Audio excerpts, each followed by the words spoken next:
sit down and open your mind to this. We're going to be speaking about the structure of the school and how the school has been a tool to control your mind at your early age. So how does this work? How does it happen? For majority of us, when we first went to school, we were given uniforms to wear. That uniform, the implication of a uniform is that you guys are all the same identity. You understand? And you're given a uniform to wear. Every single one of you, for those of you that remember, in your high school or in your secondary school, you had a mission statement that the school had, and you had a vision statement that the school also had. During assemblies, you guys all together will come together. You will sing out the school's anthem, because most times the school used to have an anthem. You will speak out their vision statement, and then you will also speak, or you will say their mission statement. When you go to the class and when you're in class, if the teacher comes in, the teacher tells everybody to stand up, you all stand up. He tells you to sit down, you all sit down. We're trying to speak about how people are programmed in a system. And so those days we used to have bells that they ring, and automatically, without them even telling you, when they ring a bell, you know that okay, it means a change of class or a change of subject. And then they ring the bell like this consistently. Oh, it's break time. And then they ring it again, you know it's okay, it's for this one. How did you know that the bell meant something if you were not programmed to respond to the sound of the bell? Every single thing really has to do with the control of the mind. When the command is given to the students, the reason why they give you guys the same uniform is because they are speaking to one mind. This is why whenever any students misbehaved or didn't perform according to the rules set down by the school, they will be expelled. Expulsion is just like when you go to a church, right? And then everybody's standing up and they're dancing, and then you're the only one sitting down. How are you going to feel? They're going to feel left out. They're going to feel like I'm not doing what everybody else is doing. So even if you don't stand up and dance, at least you just stand up and then you just join them. You know, it's that mentality where you have to join what the crowd is doing so you don't feel left out. I'm trying to make you understand that the command, especially in terms of the school, I'm speaking about the structure of the school. The first thing that they did was they gave you a uniform. A uniform is where every single person is identified as being a student of this particular school. I'm not saying this is bad, I'm just trying to tell you how the mind is being controlled. So when a command is given to a class or to a set of students, they're not speaking to the students individually, they are speaking to the mind. So they all operate as one mind. That's why they all sing the anthem together, they all do the same thing together. So when the command is given to them, they all obey because they are all of the same accord. They all share. The command is given to the mind, the collective mind. It's something called collective energy. This is why for those of you who have been to riots, you know, I've never been to a riot before, I don't think I ever will, you tend to be more bold and brave and courageous. Why? Because of the collective energy. The reason why people join gangs is because of the collective energy.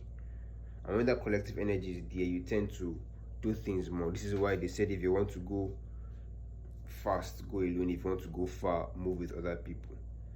It's because when that collective energy is there, it's kind of, you know, motivates things and makes things happen faster. What I want you guys to understand is this: picking your crowd is very important, especially in this aspect of the mind. And now the digital world is just littered everywhere, man. Now we have social media, and social media isn't really making people social. It's really making people, in the physical sense, to be quite alone. And you can be scrolling on your phone all day, but then you think you're consuming stuff. You think you're like, you know, you're just being entertained. You're not really being social per se. You're just seeing a lot of weird opinions. But collective energy is truly a thing, and you can see it in schools. You can also see it in churches. In churches, how does it happen? I think I gave an example. You know, you can be in a church, everybody's standing up. And I won't lie to you, I used to practice this, right? The church was even a relatively small church, so it was even harder for me because the pastor can see you sitting down. So the pastor will be like, everybody rise. And me, I'll be like, I'm not going to stand up. And I'll feel so uncomfortable.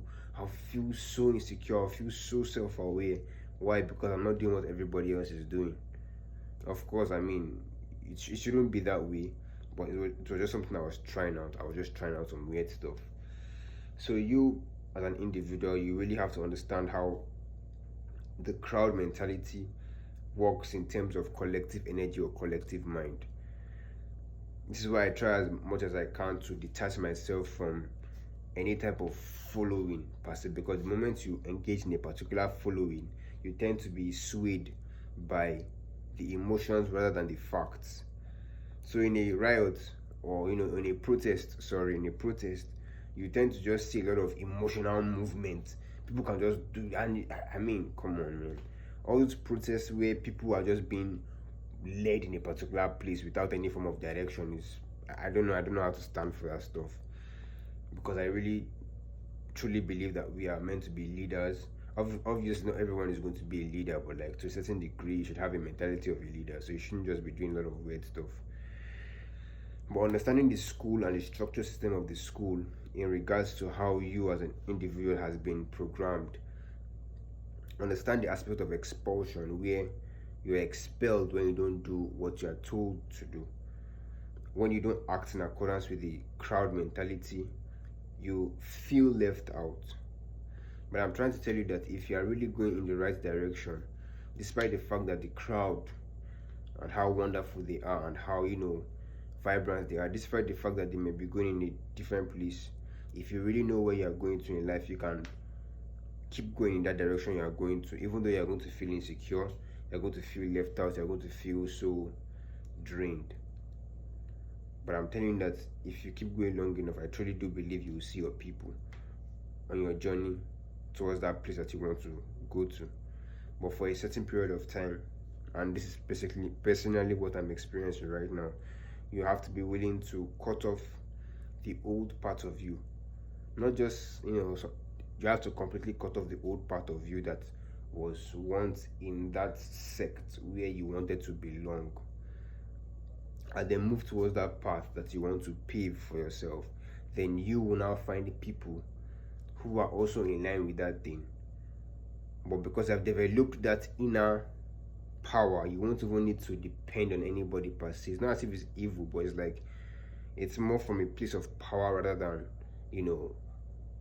dependence, if you understand what I'm saying.